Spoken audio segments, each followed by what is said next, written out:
اب ملکی سیاست کے اوپر بھی تھوڑی سی بات کریں. جماعت اسلامی بھی حکومت پہ تنقید کرتی ہے, پی ڈی ایم بھی حکومت پہ تنقید کرتی ہے.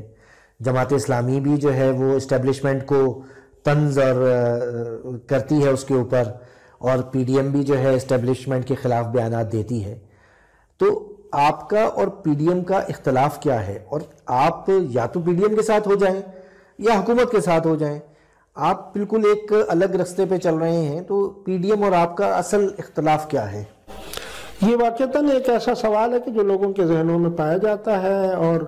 ظاہر جماعت کے لوگ اور اس کے پالیسی ساز ادارے کے ارکان وہ بھی اسی معاشرے کا حصہ ہیں. وہاں بھی یہ ڈیبیٹ ہوئی, ہمارے ہاں مجلس شورا میں بھی یہ ڈیبیٹ ہوئی, مجلس عاملہ میں بھی ہوئی, اور طویل بحث و نظر کے بعد یہ فیصلہ ہوا کہ جو اس وقت جماعت جس کو لے کے چل رہی ہے, اور اس میں یہی بات تھی کہ پی ڈی ایم کی جتنی بھی قوتیں ہیں وہ ہر ایک جو ہے وہ بھانت بھانت کی بولی بولتا ہے, اور ان کا کوئی ایک قبلہ نہیں ہے, ان کے مقاصد بالکل مختلف ہیں, ان کی ہسٹری جو ہے ماضی میں وہ بالکل مختلف قسم کی رہی ہے. تو یہ ایک بالکل جبری ایک اچار ہوگا کہ جو ڈالا جا رہا ہے, اور اس میں ہر ایک کا ٹیسٹ الگ ہوگا, اور اگر ہم بھی اس کے ساتھ ملیں گے تو ہو سکتا ہے ہمیں زیادہ سوالات کا سامنا کرنا پڑے, جو اس وقت ہمیں اس سے کم سوالات کا سامنا کرنا پڑ رہا ہے. اور یہ بات بالکل درست ثابت ہوئی کہ ان کے درمیان کوئی کوارڈینیشن نہیں ہے, ان کا قبلہ بالکل ہر ایک کا مختلف ہے, اور وہ بالکل ذاتی امور کی حد تک جو ہیں وہ پی ڈی ایم کے پورے مقاصد کو لے کے آگے بڑھنے کی کوشش کرتے ہیں. یعنی آپ ان کا پورا کلچر دیکھیں, ماضی کے اندر ان کی حکومتوں کا طرز عمل دیکھیں تو بالکل بدعنوانی, جھوٹ, فراڈ, لوٹ کھسوٹ کے اوپر مبنی ہے, اور وہ ایک سے دوسرا بڑھ کے اپنے کارنامے اس میدان میں دکھاتا رہا ہے. اور جتنی قوم پرست جماعتیں ہیں ان کا بھی آپ کو علم ہے کہ قوم پرست جماعتوں کو بھی صوبائی حکومتوں میں جب بھی حصہ ملا ہے انہوں نے یہی کردار ادا کیا, عوامی بہبود کا, عوامی خدمت کا, عوام کو کوئی ریلیف پہنچانے کا کوئی کام انہوں نے نہیں کیا ہے. ایک تو یہ ان کے درمیان مشترکہ چیز ہے کہ یہ سب کے سب ایک ہی وہ جو تھیلی کے چٹے بٹے ہوتے ہیں. دوسرا یہ ہے کہ ان کے نظریات آپس میں باہم نہیں ملتے ہیں, اور آپ نے یہ دیکھا کہ پہلے جلسے ہی میں جب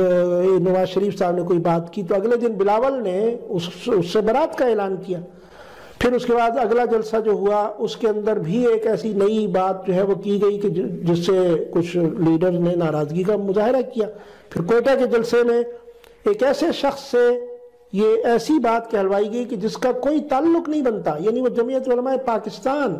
یعنی ان کی پارٹی کے ساتھ پاکستان لکھا ہوا ہے اور وہ آزاد بلوچستان کی بات کر رہا ہے. یعنی اتنی چیپ بات کہ اس کو خود بھی شاید ان کو یہ سمجھ میں نہیں آئی کہ بھی میری سطح کا آدمی اور جس پارٹی سے میرا تعلق ہے یہ بات مجھے زیب دیتی ہے یا کوئی منطقی بھی بنتی ہے یا نہیں بنتی. اور اگلے ہی دن آپ نے دیکھا کہ جی لوگوں نے کہا جی نہیں وہ خود وہ بھی کہنے لگے کہ جی نہیں یہ تو میری بات کا غلط مطلب لیا گیا ہے. کراچی کا آپ دیکھ لیں واقعہ یہاں پہ جو ہوا اس میں کیسا ڈرامہ بنا, پیپلز پارٹی کا کیا کردار رہا. یعنی میں سمجھتا ہوں بلاول کا کردار تو اس لحاظ سے پی ڈی ایم کے پورے ایجنڈے کو تباہ و برباد کرنے والا تھا کہ اگر آپ اسٹیبلشمنٹ کے خلاف جنگ لڑ رہے ہیں اس پی ڈی ایم کے تھرو اور اب جمہوریت کو آزاد کرانا چاہتے ہیں تو پھر آپ دستے سوال دراز کرتے ہیں جا کے پھر آرمی چیف کے سامنے کہ جی آپ ہی تحقیق کروائیں اس واقعے کی, اور پھر شکریہ بھی ادا کرتے ہیں کہ جی ماشاءاللہ ہاں بالکل کہ آپ نے بڑا اچھا کیا جی, مہربانی کی آپ نے یہ واقعہ. تو وہ جو کہتے ہیں کہ میر کیا سادہ ہیں, بیمار ہوئے جس کے سبب اسی عطار کے لونڈے سے دوا لیتے ہیں. تو یہ پی ڈی ایم کی کہانی ہے.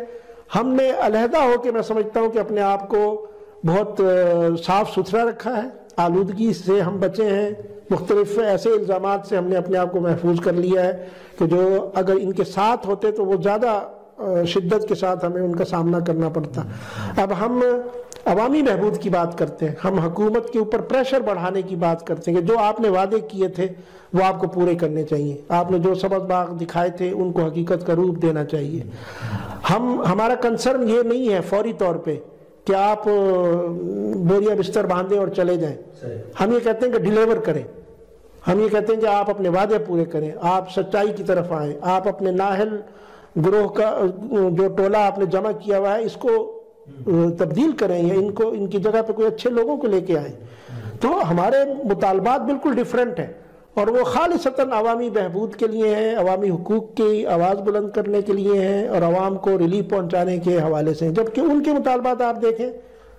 اور وہ بالکل ایسا لگتا ہے کہ ہر ایک اپنی سودا بازی کر رہا ہے حکومت کے ساتھ کہ اس کو خود کو کیسے ریلیف مل سکتا ہے، سندھ حکومت اس کی کیسی بچ سکتی ہے، آئندہ وہ کیسے حکومت کے اندر آ سکتے ہیں دوبارہ۔ تو یہ میرا خیال ہے کہ سوچ و بچار کے نتیجے میں فیصلہ ہوا اور یہ درست فیصلہ ہوا۔